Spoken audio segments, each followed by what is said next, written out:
NASA Langley research centre Virginia میں میں نے اپنے کام کی شروعات کی۔ بعد میں گودارڈ اسپیس فلائٹ سینٹر میری لینڈ چلا گیا۔ میں اپنا امپریشنز امریکنز کے بارے میں بینجامن فرینکلن کے اس جملے سے بیان کر سکتا ہوں: جن باتوں سے تکلیف ہوتی ہے ان سے تعلیم بھی ملتی ہے۔ ہندوستانی تنظیموں میں، یہاں کی آرگنائزیشنز میں ایک بڑی مشکل ہے۔ جو اوپر ہیں وہ بڑے مغرور ہیں، اپنے سے چھوٹوں کی، جونیئرز اور سبارڈینیٹس کی رائے لینا اپنی حد تک سمجھتے ہیں۔ کوئی شخص بھی اپنی خوبی دکھا نہیں سکتا اگر آپ اسے ملامت ہی کرتے رہیں۔ اصول اور پابندی، پابندی اور سختی، سختی اور ظلم کے بیچ کی لائن بڑی مہین ہے، باریک ہے، اس کی پہچان بہت ضروری ہے۔ میں جیسے ہی ناسا سے لوٹا، فوراً بعد ہندوستان کا پہلا راکٹ لانچ واقع ہوا، 21 نومبر سن 1963۔ وہ ساؤنڈنگ راکٹ تھا، نام نائکی اپیچی۔ نائکی اپیچی کی کامیابی کے بعد پروفیسر سارا بھائی نے اپنی آرزو، اپنے ایک خواب کا اظہار کیا: ایک Indian satellite launch vehicle ISLV کا سپنا۔ ہندوستانی راکٹ کا خواب 20ویں صدی میں ایک طرح سے 18ویں صدی کا خواب بھی کہلا سکتا ہے، جو ٹیپو سلطان نے دیکھا تھا۔ ٹیپو سلطان کی فوج میں 27 بریگیڈ تھے جو خشون کہلاتے تھے، اور ہر ایک بریگیڈ میں ایک دستہ تھا راکٹ مین کا جو ساتھ رہا کرتا تھا اور جرکس کہلاتا تھا۔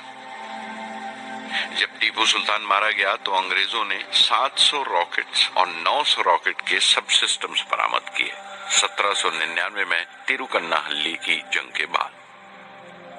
وہ راکٹس ولیم کانگریو نے انگلینڈ بھیجوا دیے جانچ پڑتال کے لیے، اس کی تکنیک سمجھنے کے لیے، جسے آج کی سائنسی زبان میں ہم ریورس انجینئرنگ کہتے ہیں۔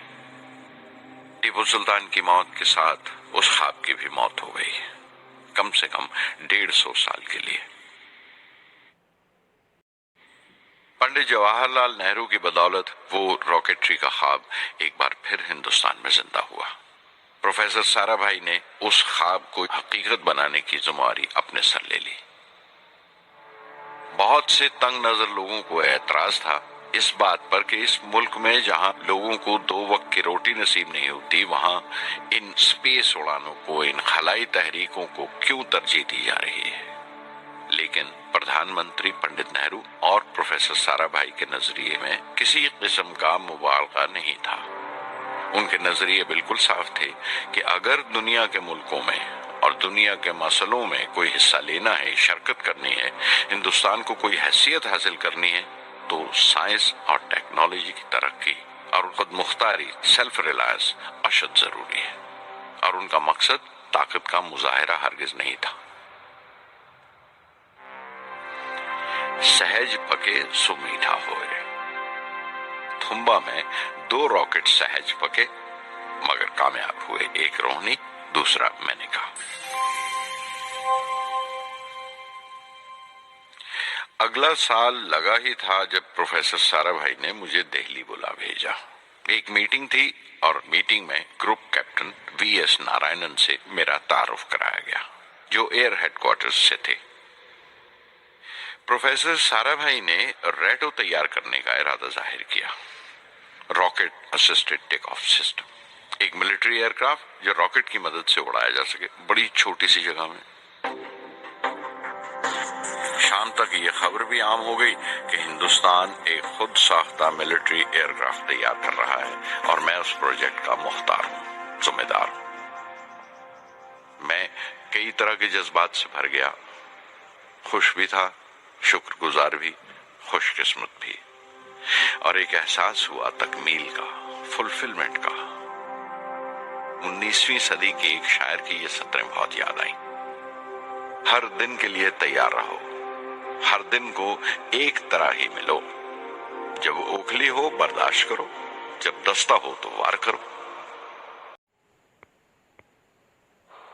ریٹو پہ کام کرتے ہوئے 2 اہم واقعات ہوئے۔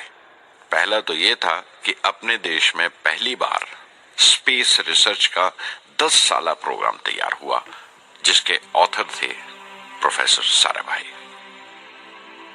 میرے لیے وہ ایک ایسا رومانی مینیفیسٹو تھا جیسے اسپیس سے عشق کرنے والے کسی شاعر کی رومانی نظم ہو، جیسے کوئی اپنے دیش کے آسمان سے عشق کرنے لگا ہو۔ اور دوسرا واقعہ منسٹری آف ڈیفنس میں میسائل پینل کا تیار ہونا۔ نارائنن اور میں ہم دونوں اس پینل کے ممبر تھے۔ اس وقت تک بھوش کی آنے والی SLV سیٹلائٹ لانچ وہیکل کا ناک نقشہ بھی تیار ہو چکا تھا۔ پروفیسر سارا بھائی اپنے دیرینہ خواب کو تعبیر دینے کے لیے کچھ اور ساتھیوں کا چناؤ کر چکے تھے۔ میں خود کو خوش قسمت سمجھتا ہوں کہ مجھے اس پروجیکٹ کا لیڈر چنا گیا۔ اس پر پروفیسر سارا بھائی نے مجھے ایک اور ذمہ داری بھی سونپی کہ لانچ کی چوتھی سٹیج میں ہی ڈیزائن کروں۔ یہ معمول تھا، میرا عادت تھی کہ ہر میسائل پینل کی میٹنگ کے بعد میں جا کر پروفیسر سارا بھائی کو پوری تفصیل، پوری رپورٹ دیتا تھا۔ دہلی میں ایسی ہی ایک میٹنگ کے بعد 23 دسمبر 1971 کو میں تریویندرم لوٹ رہا تھا، اور اس دن پروفیسر سارا بھائی تھمبا میں SLV کا معائنہ کرنے گئے ہوئے تھے۔ دہلی ایئرپورٹ کے لاؤنج سے میں نے انہیں فون کیا، پینل میٹنگ کی تفصیل بتائی۔ پروفیسر سارا بھائی نے مجھے کہا کہ میں تریویندرم ایئرپورٹ پر ان کا انتظار کروں۔ میں جب تریویندرم پہنچا تو فضا میں ایک ماتم بچھا ہوا تھا۔ مجھے خبر دی گئی کہ پروفیسر سارا بھائی نہیں رہے۔ چند گھنٹے پہلے دل کا دورہ پڑنے سے ان کا انتقال ہو گیا۔ میں تھرا کے رہ گیا۔ چند گھنٹے پہلے ہی تو میں نے ان سے بات کی تھی۔ میرے لیے وہ بہت بڑا صدمہ تھا۔ پروفیسر سارا بھائی میری نظر میں انڈین سائنس کے راشٹر پتا ہیں، جیسے راشٹر کے پتا مہاتما گاندھی ہیں۔ انہوں نے اپنی ٹیم سے رہنما پیدا کیے اور خود اپنے عمل سے ان کے لیے مثال ثابت ہوئے۔